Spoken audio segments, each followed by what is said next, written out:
Did you know that the average time spent by a website visitor on a homepage is only 52 seconds? Now, because it's the most viewed page on your website, today I'm going to tell you how to engage your visitors by giving them exactly what they need to know how to take the next step and become a customer.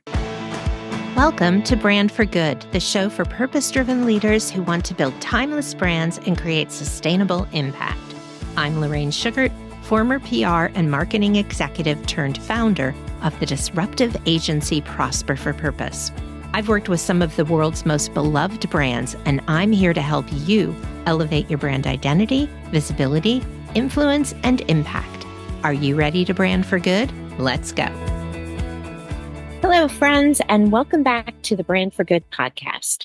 Today's episode is all about website homepage copy that converts. I'm going to introduce you to a framework designed to help you create compelling website copy that speaks directly to your ideal customers and encourages them to take action. If you've been struggling with how to craft your website's messaging, this episode is definitely for you. We'll be diving deep into what works, what doesn't, and how you can make your website a powerful tool for your brand. I strongly encourage you to grab a pen and paper because you'll want to remember these steps when assessing your own website. So let's start with the biggest mistake many companies make on their websites, and that is making it all about them. It's an easy trap to fall into because, after all, your website is about your business, right? But here's the thing. It shouldn't be a long toast to your company. Instead, it should serve as a guide for your customer. So think of the hero story framework. In this narrative, your customer is the hero, and you are the trusted guide who helps them achieve their goals. The focus must always be on the customer's needs and problems, not on your achievements and accolades. When visitors land on your site, they're not thinking about your company history or your impressive list of awards. They're wondering, can this company or this person solve my problem? It's as simple as that. And this brings us to one of the most important parts of your website, your homepage headline. This is the first thing visitors see when they land on your site, and that's why it's so critical to get it right. So I have a pet peeve, and that is I have 3 words that should never be the first word in your homepage header. These are the first 3 words you always want to avoid in your header, and they are hi, as in, hi, I'm Lorraine, and this is my company website. The second one is I believe, I am, anything like that. And the third one is we, like we're the company for. Okay, so why do I dislike those 3 words so much to start the header on a website? And it's simple. It's just what I was talking about. When someone visits your homepage, they're not there to learn about you yet. They're there to see if you can even help them. Then, if they decide you can, they're going to want to know a little bit more about you, but not first. So instead, use your headline to instantly convey and communicate that they are in the right place. So, for example, instead of saying something like, hi, welcome to Company A, you might say, get your dream website up and running in less than 2 weeks. Do you see the difference there? The first version is about you, the company, but the second is about them and what you're offering. It's about solving their problem, and that is what's going to grab their attention. Another way you can do that is to welcome them into a community of people that they can readily identify with. So we do this on the Prosper for Purpose website. Say, welcome to the change makers, and we go on from there, and then we introduce ourselves. So think about what this could look like for you. So crafting your powerful headline comes down to clearly and succinctly communicating what you offer and why it matters to your ideal customer. So let's break this down. So I use the example, get your dream website up and running in less than 2 weeks. And that tells your visitor exactly what you do and how it benefits them. So people think of website recreation as a long, drawn out process, which it typically is, lasting months. So in this case, we're using the point of differentiation, the unique selling proposition, as time based. So directly getting your website up and running in less than 2 weeks speaks directly to someone that really needs either a new website or their first website up and running quickly. Now, go back and compare that to that more generic headline where I said, "Hi, welcome to Company A," which doesn't tell the visitor anything about what that company does or why they should care. Remember, you have just a few seconds to capture someone's attention. So your headline needs to do a lot of heavy lifting. So make it count by focusing on the outcome your customer wants. Next, we're going to talk about what you stand for and what you oppose. So after your headline, your homepage should address basically that. What do you stand for and how is it different from other people in your industry? This is where you differentiate yourself from your competition. What's wrong in your industry and how are you different? What problem are you uniquely positioned to solve? An example here is I often share that too many marketers say you have to be everywhere online to build an audience. But we all know it's about getting the right message on the right platform at the right time so the right people can see it and convert. This statement tells my visitor exactly what I believe and how I'm different from other companies in my space. It sets the stage for a deeper connection because it shows that I understand my industry's challenges and are committed to doing things differently. So take a minute and think about what that looks like for you. Next, we want to go into highlighting your value proposition, your unique value proposition, your unique selling proposition, your point of differentiation, whatever you want to call it. This is where you tell your customers what makes you different from everyone else. So here, is it your niche focus, your geographic location, your innovative process, your compelling origin story? Whatever it is, make sure it's clear and compelling. For example, if you specialize, as a client of mine does, in eco-friendly products, your value proposition might be sustainable products for a greener future because the planet deserves better. This kind of statement not only tells the customer what the company does, but also why it matters, which is really important when you want to make your message resonate. Next, we're going to talk about something that I pound on all the time. I will die on this hill. Focus on benefits, not features. Your customers just don't want to know what you do. They want to know how it benefits them. This is a critical distinction. So, for example, if you offer 24/7 customer support, you may use that as a unique differentiator, but you could say something like our 24 customer support ensures you never have to face a technical issue alone. So the first statement, we offer 24/7 customer support, that might be a point of differentiation. Maybe in your industry, people just don't do that, but it's still a feature. But in the second sentence where we say our 24/7 customer support ensures you never have to face a technical issue alone, it answers that so what question that's always on your customer's mind. You have a feature the customer thinks, so what? Why does this matter to me? How does it help me? So anytime that you put a statement out there, always think about the so what. And if you can explain why that should matter to your customer, you know you haven't already gone far enough and you want to make the benefits crystal clear in your messaging. All right, so we've got a good start on our homepage. Now let's go into showcasing some of your social proof, right? More and more people research companies that they're going to invest with. And this might be a company they're going to make a $12 purchase from, or companies they're going to make a $12,000 purchase from. So let's make some of that social proof easy for them to find. On your website, one of the most persuasive elements is your social proof. People are more likely to trust your brand if they see that others have had positive experiences with you.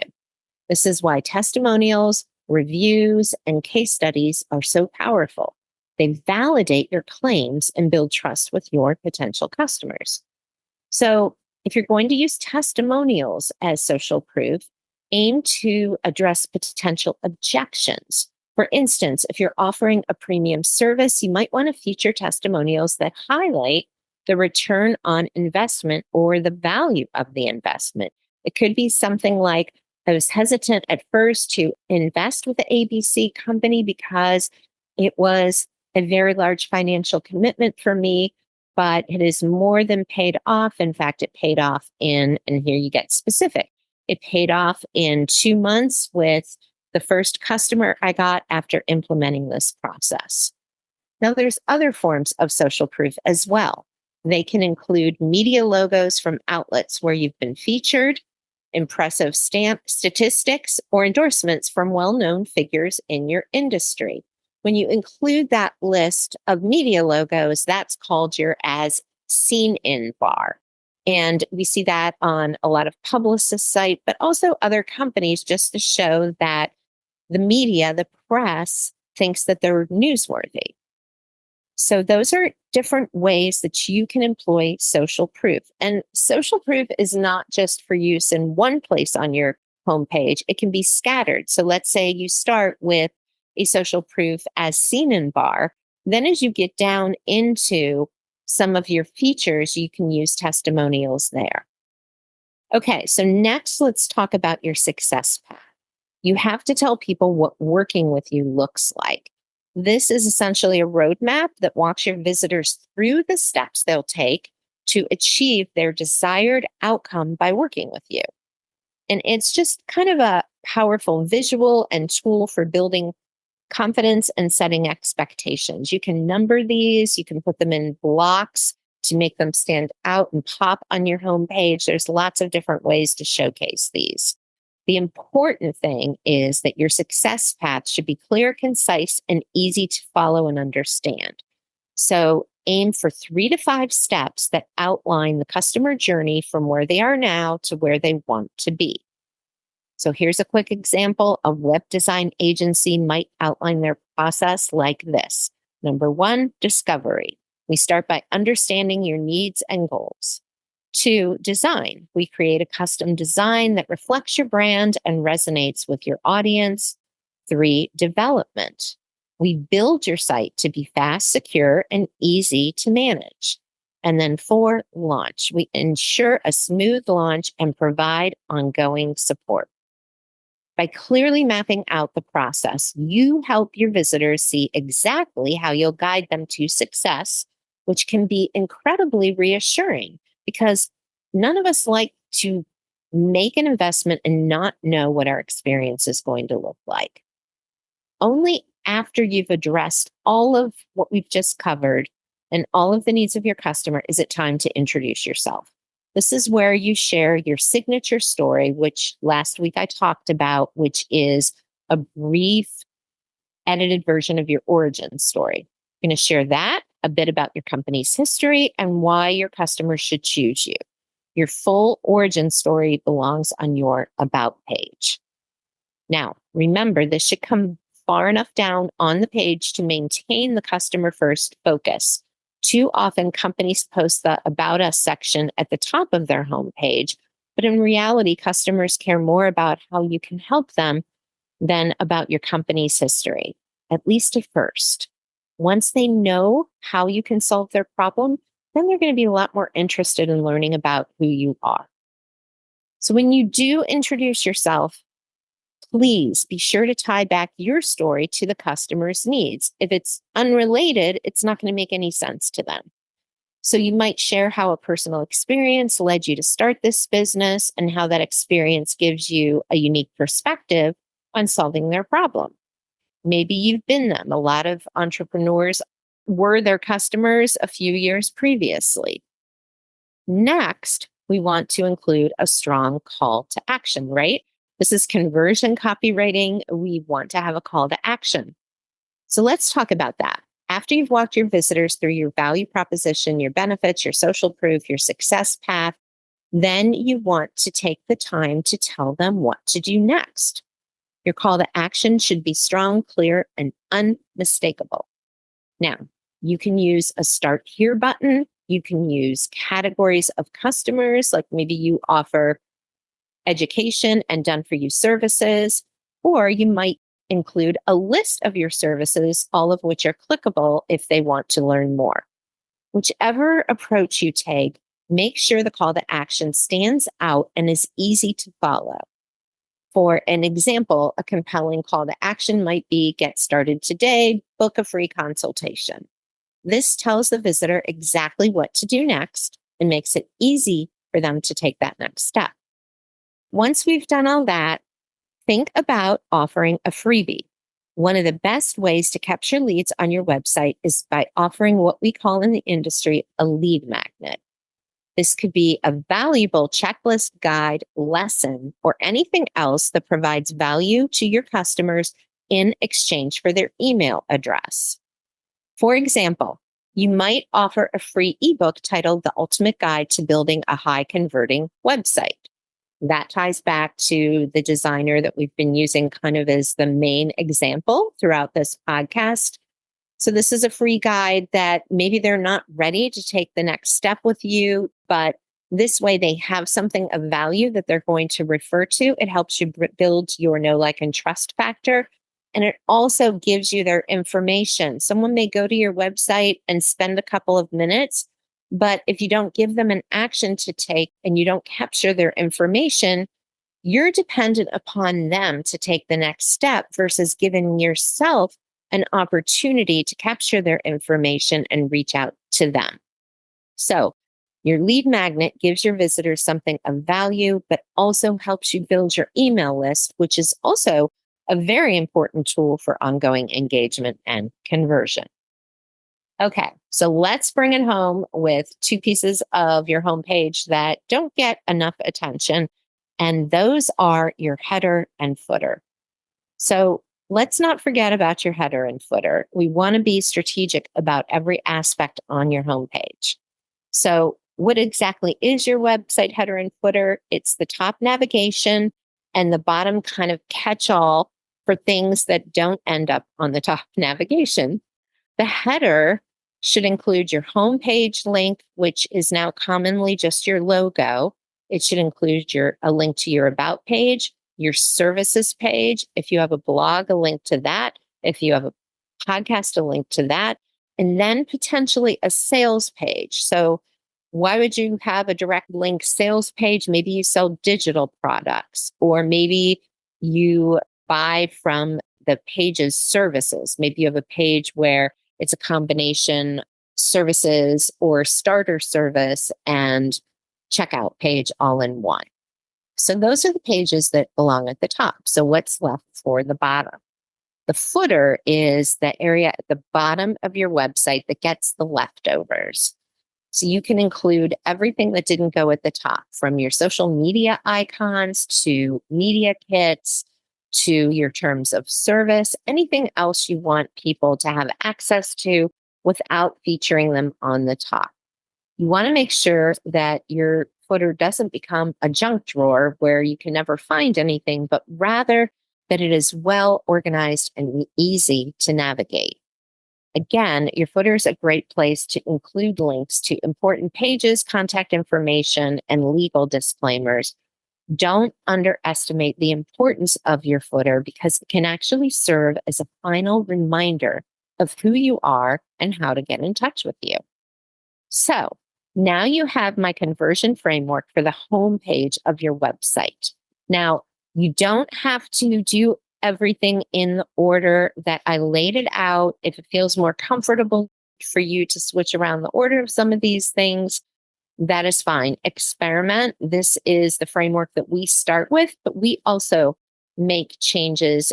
Part of it is science and part of it is intuitive psychology. You really have to know who you're selling to and how to reach them. So remember, most importantly, your website should be a guide that leads your customer to their desired outcome with you as the trusted advisor. By following this framework I've shared today, you can create a homepage that not only attracts visitors, but also converts them into loyal customers. Now, if you're ready to implement this framework, or if you'd like some help doing it, Prosper for Purpose is here to assist you. You can learn more about our services at prosperforpurpose.com. And if you enjoyed this episode, please share it with your network and leave us a review. It helps us reach more purpose-driven leaders like you. Thank you for listening to this episode of Brand for Good. Until next time, do well, do good, and prosper for purpose. Thank you so much for tuning in to the Brand for Good show. If you like what you heard, please hit the subscribe button so you never miss an episode, and leave a review so other purpose-driven leaders can find this valuable content. To learn more about building a brand for good, please visit prosperforpurpose.com for more resources and information on all the ways you can work with us.